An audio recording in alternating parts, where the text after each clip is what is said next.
jarang media sosial membawa toksik, membawa racun seperti hoax dan ujaran-ujaran kebencian yang justru menimbulkan perpecahan. Assalamualaikum warahmatullahi wabarakatuh.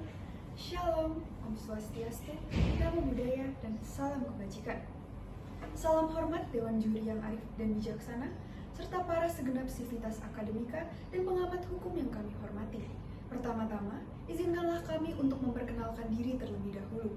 Saya, Tesalonika Valery Martin, selaku pembicara pertama yang akan membuka panorama perdebatan hari ini dengan mosi peran pemerintah dalam mengatur konten digital, pembatasan media sosial untuk melindungi moralitas publik. Bersama rekan saya Ingrid An selaku pembicara kedua dan Janah Desire Pabeani selaku pembicara ketiga. Hatrak hin aktar defekten an. Hukum senantiasa tertatih-tatih mengejar perubahan zaman. Hal tersebut sejalan dengan dibutuhkannya peran pemerintah dalam mengatur konten digital agar tercipta pembatasan media sosial untuk melindungi moralitas publik. Tetapi, hukum juga tidak bisa melarang diberikannya izin akses terhadap konten digital di media sosial karena zaman selalu berkembang menjadi lebih maju dan hukum tentunya mengikuti perkembangan zaman. Dewan Juri yang arif dan bijaksana berdasarkan pasal 28G ayat 1 Undang-Undang Dasar tahun 1945 menyatakan, setiap orang berhak atas perlindungan diri pribadi, keluarga, kehormatan, martabat dan harta benda di bawah ancaman tindakan sewenang-wenang, sejalan dengan dibutuhkannya peran pemerintah untuk membatasi media sosial agar terhindar dari kasus penyalahgunaan media sosial oleh pihak-pihak tidak bertanggung jawab. Namun, di sisi lain, mosi ini juga tidak disetujui oleh beberapa pihak. Hal ini didasari pada pasal 28E ayat 3 Undang-Undang Dasar 1945 yang menyatakan bahwa setiap orang berhak untuk memperoleh komunikasi dan memperoleh informasi untuk mengembangkan diri dan lingkungan sosialnya. Dewan Juri yang terhormat, Dr. Ruli Nasrullah dalam buku media sosial menyimpulkan bahwa media sosial adalah medium di internet yang memungkinkan penggunanya untuk mempresentasikan dirinya sendiri maupun berinteraksi, bekerja sama, saling berbagi dan berkomunikasi, serta membentuk ikatan secara sosial. Di Indonesia, media sosial menjadi bagian penting dalam kehidupan digital dengan adanya berbagai platform yang populer seperti WhatsApp, Instagram, TikTok, X, dan Facebook. Namun, sangat disayangkan Dewan Juri bahwa di media sosial terdapat banyak sekali konten-konten yang bertentangan dengan norma dan budaya masyarakat, seperti konten pornografi, kekerasan, hingga ujaran kebencian. Hal ini juga terbukti dengan adanya sebuah data menurut survei Microsoft yang mengukur kesopanan pengguna internet. Indonesia mendapatkan skor rendah dan menempati peringkat terbawah se-Asia Tenggara. Skor ini dipengaruhi oleh tingginya insiden seperti hoax, ujaran kebencian, diskriminasi, dan perundungan online. Sekian dan terima kasih. Salam demokrasi. Dewan Juri terhormat, saya ingin langsung pembicara kedua dari tim Pro dengan mosi peran pemerintah dalam mengatur konten digital, pembatasan sosial media untuk melindungi moralitas publik akan melanjutkan pembangunan argumentasi kami. Terjadinya banyak tindakan dan efek dari pemerosotan moral publik akibat bersosial media tentunya membutuhkan peran pemerintah untuk menanganinya. Sejalan dengan urgensi yang disampaikan rekanku pembicara satu tim Pro, pembatasan media sosial memang harus dilakukan. Request Pandewa, apa kata undang-undang, itulah hukumnya. Dewan Juri yang terhormat, sejalan dengan adendum tersebut, pembatasan sosial media sendiri sudah tertuang dalam Undang-Undang Nomor 19 Tahun 2016 tentang informasi dan transaksi elektronik. Tentunya dalam buku ITE yang mengatur, pertama, larangan menyebarkan berita bohong dan menyesatkan yang merugikan konsumen dalam transaksi elektronik. Yang kedua, menyebarkan informasi yang bertujuan menimbulkan rasa kebencian dan atau permusuhan. Yang ketiga, larangan mengirimkan informasi elektronik yang berisi ancaman kekerasan atau menakut-nakuti. Yang keempat, larangan melakukan intersepsi atau penyadapan atas informasi elektronik atau dokumen elektronik milik orang lain. Bahkan pemerintah sendiri telah membuat peraturan yang mengatur hal-hal tersebut karena dampak negatifnya terhadap moralitas publik akibat media sosial tentunya. Selain berdasarkan regulasi tersebut, tindakan pembatasan internet juga didasarkan pada peraturan pemerintah nomor 71 tahun 2019 tentang penyelenggaraan sistem dan transaksi elektronik dan peraturan Menteri Komunikasi dan Informatika Republik Indonesia nomor 19 tahun 2014 tentang penanganan situs internet bermuatan negatif. Melalui ketentuan tersebut di atas, pemerintah memandang wajib mengendalikan konten-konten yang melanggar hukum, termasuk dengan melakukan pemutusan akses. Pembatasan akses internet mengacu pada pasal 40 ayat 2A dan 2B UU ITE sebagai landasan bertindak. Pasal ini memberikan kewenangan bagi pemerintah untuk memutuskan akses dan atau memerintahkan kepada penyelenggara sistem elektronik untuk memutuskan akses terhadap informasi elektronik dan atau dokumen elektronik yang memiliki muatan yang dilarang hukum. Pembatasan media sosial ini dilakukan bukan semata-mata untuk menutup atau menghambat jalan akses informasi. Pemerintah di sini telah berperan dalam mengolah keluar masuknya informasi di sosial media dengan tujuan menjaga moralitas publik. Seperti yang telah dijelaskan di awal tentang pemerosotan moral, media sosial telah menjadi saksi bisu merosotnya moralitas publik, dimulai dari penipuan, penyebaran berita bohong atau hoax, ujaran kebencian, judi online, provokasi, pornografi, dan berbagai macam tindakan cybercrime lainnya.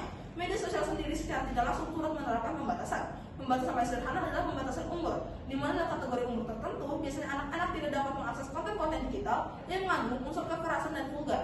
Bukankah dengan hal ini, pembatasan dapat menjadi salah satu filter terbaik agar anak-anak terhindar dari informasi yang dirasa sensitif? Sejalan dengan itu, ketika pembatasan dianggap melanggar HAM dalam kebebasan berekspresi, namun Dewan Juri yang adil dan bijaksana, kebebasan sendiri dibatasi oleh manusia melalui norma-norma dan aturan sosial yang dibuat berdasarkan kondisi sosial. Saat ini banyak sekali perundungan dan ujaran kebencian di sosial media yang menyebabkan subjek tertujunya mengalami kesedihan, tekanan yang berdampak pada mental, bahkan pengakhiran hidup. Bukankah hal itu sama saja melanggar HAM karena setiap manusia berhak untuk hidup dan pelanggaran tersebut lahir dari kebebasan yang digadang-gadang oleh tim kontra? Sejatinya kebebasan tanpa pembatasan bukanlah sebuah kebebasan, melainkan liar. Pemerintah sendiri telah memiliki peran dalam pemantauan dan pengawasan konten dengan adanya lembaga Kominfo yang mengawasi penyebaran informasi, menindak konten-konten yang melanggar regulasi, termasuk memblokir situs atau akun yang melanggar hukum. Dewan Juri yang terhormat, tanpa mengganggu kebebasan berekspresi seseorang, ada beberapa mekanisme yang akan kami tawarkan sekiranya dapat dilakukan dalam pembahasan media sosial. Mekanisme yang pertama adalah pemblokiran konten atau situs terlarang yang dianggap mengganggu. Yang kedua, disediakan platform bagi masyarakat untuk melaporkan konten negatif melalui aplikasi adilkonten.id. Dan yang ketiga, bekerja sama dengan penghapusan teknologi untuk membatasi konten yang tidak sesuai dengan regulasi lokal. Yang keempat, pemerintah melalui kepolisian cyber dan badan cyber sandi negara melakukan pemantauan konten digital secara aktif. Mereka menindak akun-akun dan situs-situs yang menyebabkan konten negatif, seperti hoax, ujaran kebencian atau propaganda yang merusak moral publik. Pelanggaran terbukti dapat dikenakan sanksi hukum yang sesuai dengan ketentuan yang berlaku, mulai dari pemblokiran akun, denda, bahkan tuntutan pidana. Pemerintah Indonesia dapat berkaca pada pemerintah negara Cina dalam menerapkan pembatasan internet. Pemerintah Cina bakal membatasi jam penggunaan internet bagi anak-anak dan remaja. Anak-anak di bawah 8 tahun hanya boleh menggunakan internet selama 8 menit. Anak-anak berusia 8 sampai 16 tahun hanya boleh menggunakan internet selama 1 jam per hari. Anak-anak berusia 16 sampai 18 tahun hanya boleh menggunakan internet selama 2 jam per hari. Pemerintah Cina juga melarang anak-anak menggunakan perangkat digital antara pukul 22 sampai 6 pagi. Dari apa yang dilakukan oleh pemerintah Cina dapat dinyatakan pembatasan bersosial media diharapkan dapat menjaga stabilitas dalam berbagai aspek seperti perputaran informasi. Dengan stabilnya perputaran informasi, maka hal-hal seperti perpecahan, tindakan cybercrime, hingga kemerosotan moral publik dapat terhindar. Sekian dari saya, salam keadilan. Profesor Bagirmana menyatakan bahwasanya dalam negara demokrasi under the rule of law, kita tidak mengenal yang namanya konsep the end justifies the means. Artinya Dewan Juri yang terhormat, tujuan mulia apapun tidak dibenarkan ketika ia melanggar hak asasi manusia dan melanggar prinsip-prinsip hukum itu sendiri. Dewan Juri yang terhormat, perkenalkan saya Jana Desri Fabiani dari pihak kontra untuk pertama kalinya menyatakan ketidaksetujuan kami atas lahirnya mosi perdebatan kita kali ini, yakni peran pemerintah dalam mengatur konten digital serta pembatasan media sosial untuk melindungi moralitas publik. Dewan Juri yang terhormat, pembatasan media sosial dipandang sebagai pelanggaran terhadap kebebasan berekspresi, di mana hal tersebut merupakan pelanggaran terhadap hak asasi manusia. Mengenai hak tersebut sudah dijamin oleh Konstitusi Indonesia, misalnya dalam pasal 28 Undang-Undang 1945 serta pasal 23 ayat 2 Undang-Undang Nomor 39 Tahun 1999 tentang hak asasi manusia. Undang-undang tersebut menyatakan bahwasannya setiap individu memiliki hak untuk menyampaikan pendapat melalui berbagai media sosial, selama menghormati nilai-nilai keagamaan, kesusilaan, ketertiban, dan kepentingan umum. Oleh karena itu, pembatasan akses media sosial dipandang sebagai bentuk pelanggaran kebebasan yang dilindungi oleh hukum dan bertentangan dengan prinsip dasar hak asasi manusia sebagaimana tertuang dalam pasal 19 Deklarasi Universal Hak Asasi Manusia. Selain itu, Dewan Juri yang terhormat, adanya pembatasan terhadap media sosial juga berpotensi menyebabkan penyalahgunaan kekuasaan oleh pemerintah. Pemerintah dapat menggunakan pembatasan ini untuk mengontrol opini publik, menyasar kritik, atau bahkan membatasi akses informasi yang penting bagi masyarakat. Hal ini dapat memberikan celah bagi kepentingan politik untuk mengontrol narasi publik dan menekankan perbedaan pendapat. Mengambil contoh dari seorang penulis berita kabar yang bernama Bernicer Lubis yang dipidanakan karena tulisan miliknya yang dianggap mengkritik Kejaksaan Agung. yang melanggar beredarnya buku bersejarah, tulisan miliknya akhirnya membuat pihak Kejaksaan Negeri Depok merasa tersinggung dan melakukan tuntutan ke pengadilan dengan tuduhan menghina Kejaksaan Agung dan Prisiar Lubis terancam hukuman 8 bulan penjara. Dewan Juri yang terhormat, berdasarkan contoh kasus tersebut dapat terlihat bahwa ada kaitannya antara kehadiran UU ITE dengan kebebasan berpendapat masyarakat di Indonesia, yang dimana adanya kehadiran UU ITE ini sangat membatasi kebebasan berpendapat masyarakat.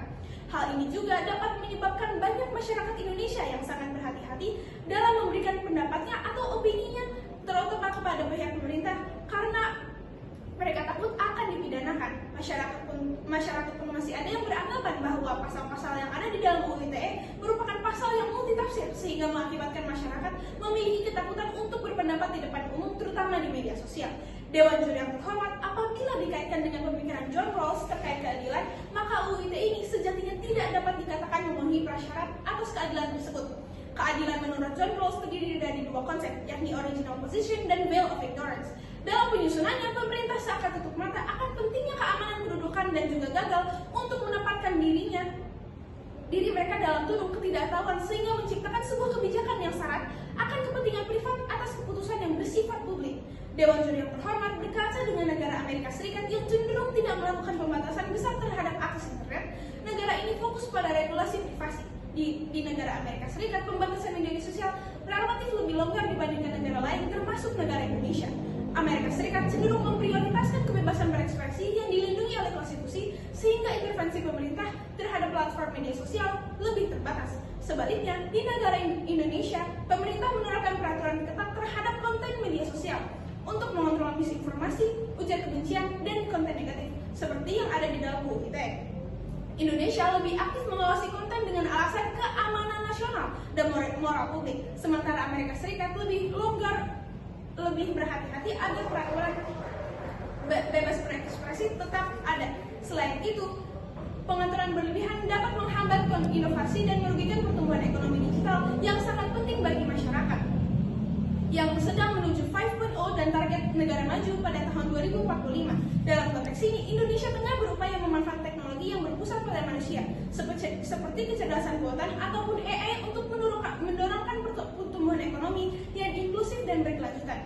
Pembatasan media sosial justru dapat menghambat upaya ini. Sejatinya, Dewan Juri yang terhormat, terlalu ketatnya pembatasan media sosial dapat meremehkan kemampuan individu untuk memilih dan memfilter konten yang sesuai dengan nilai dan moralitas mereka sendiri. Pengaturan berdasarkan moralitas juga bersifat subjektif dan dapat berpotensi menjadi alat untuk menerapkan nilai-nilai kelompok tertentu pada seluruh masyarakat yang belum tentu adil. Sebaliknya, pendidikan literasi digital lebih efektif untuk meningkatkan pemahaman masyarakat dalam memilih konten yang sesuai dengan moralitas mereka, serta dalam menghindari penyebaran informasi berbahaya atau hoax tanpa perlu pembatasan yang ketat. Sekian, terima kasih. Dewan Juri yang terhormat, serta rekan-rekan pemerhati debat sekalian. Dalam perdebatan ini, rekanku dari tim pro maupun kontra telah membangun argumen dengan sangat baik, yang sejatinya keduanya menginginkan hal yang terbaik untuk bangsa Indonesia. Namun, apakah peran pemerintah dalam mengatur konten digital agar tercipta pembatasan media sosial sudah tepat untuk melindungi moralitas publik? Untuk menjawab permasalahan itu, mari saya hantarkan ke dalam sebuah kesimpulan. Yang pertama, benang merah dari tim pro adalah Undang-Undang Nomor 19 Tahun 2016 tentang Informasi dan Transaksi Elektronik, yang merupakan realisasi dari pembatasan sosial media dengan mengatur larangan menyebarkan berita bohong dan menyesatkan, larangan menyebarkan informasi yang bertujuan menimbulkan rasa kebencian atau permusuhan, larangan mengirimkan informasi elektronik yang berisi ancaman kekerasan atau menakut-nakuti, dan larangan melakukan intersepsi atau penyadapan atas informasi elektronik milik orang lain. Namun, di sisi lain, argumen dari tim kontra adalah bahwa dengan melakukan pembatasan media sosial untuk melindungi moralitas publik berarti merupakan sebuah pelanggaran terhadap kebebasan berekspresi, yang merupakan hak asasi manusia dan sudah dijamin oleh konstitusi negara Indonesia. Selain itu, adanya pembatasan terhadap konten-konten digital di media sosial juga berpotensi menyebabkan penyalahgunaan kekuasaan oleh pemerintah yang berwenang. Namun, sesungguhnya pembatasan media sosial ini dilakukan bukan semata-mata untuk menutup ataupun menghambat jalannya akses informasi dan komunikasi, yang dapat dilakukan dengan sebuah mekanisme baru, yakni sebagai berikut. Pertama, regulasi berbasis transparansi, bahwa platform di media sosial harus transparan dalam aturan sebuah konten. Kedua, kerjasama dengan ahli hak asasi manusia untuk memastikan konten yang dilarang itu tidak mengekang kebebasan berekspresi. Dan ketiga, pendidikan dan literasi digital. Pemerintah wajib memberikan edukasi bagi masyarakat untuk membantu masyarakat dalam memahami dan menyaring konten di media sosial maupun konten yang mereka bagikan. Sekian dan terima kasih. Salam demokrasi.